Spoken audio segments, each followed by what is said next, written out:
PSC ক্লার্কশিপে যে 16ই November এবং 17ই November যে ক্লার্কশিপের এক্সামটি হয়েছিল তার প্রিলিমিনারি অ্যাকসেপ্টেড কাট অফ আমরা আজ নির্ধারিত করেছি।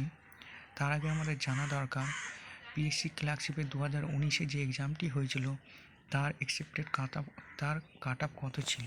ঠিক আছে, 2019-এ যে পিএসসি ক্লার্কশিপের এক্সামটি হয়েছিল সেই এক্সামের কাট অফ ছিল ইউআরএল মানে জেনারেলদের 65 ছিল, ওবিসি বিদের 56.33 ছিল। ঠিক আছে, ওবিসি এর 43, এসিদের 48.67, এসটিদের 29.67 ছিল।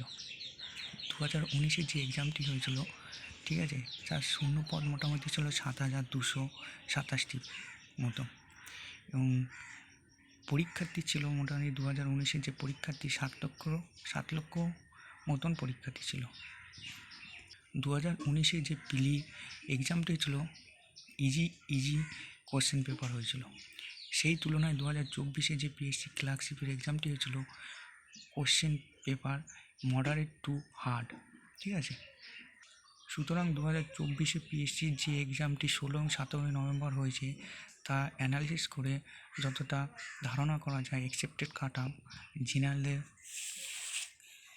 জেনারেলদের আমি রেখেছি 60 +-3 রেখেছি, ওবিসিদের রেখেছি 55 +-3 যাদের থাকবে মোটামুটি সে সেফ জোনে আছে, এসিরা 45 +-3 যাদের আছে মোটামুটি সেফ জোনে আছে, এসটিদের 35 থাকলে তার নাম চলে আসতে পারে। ঠিক আছে, যে কাট অফটা 2024-এ আমি নির্ধারণ করেছি এর থেকে কাট অফ হয়তো কম থাকতে পারে কিন্তু বেশি হবে না। ঠিক আছে, 2024-এ যে পরীক্ষার্থীর সংখ্যা প্লাস 7,24,000 প্রায় অ্যাপ্রক্স ফর্ম ফিল আপ করেছে, তার মধ্যে অ্যাবসেন্ট খুবই কম ছিল, বেশিরভাগই সব প্রেজেন্ট ছিল।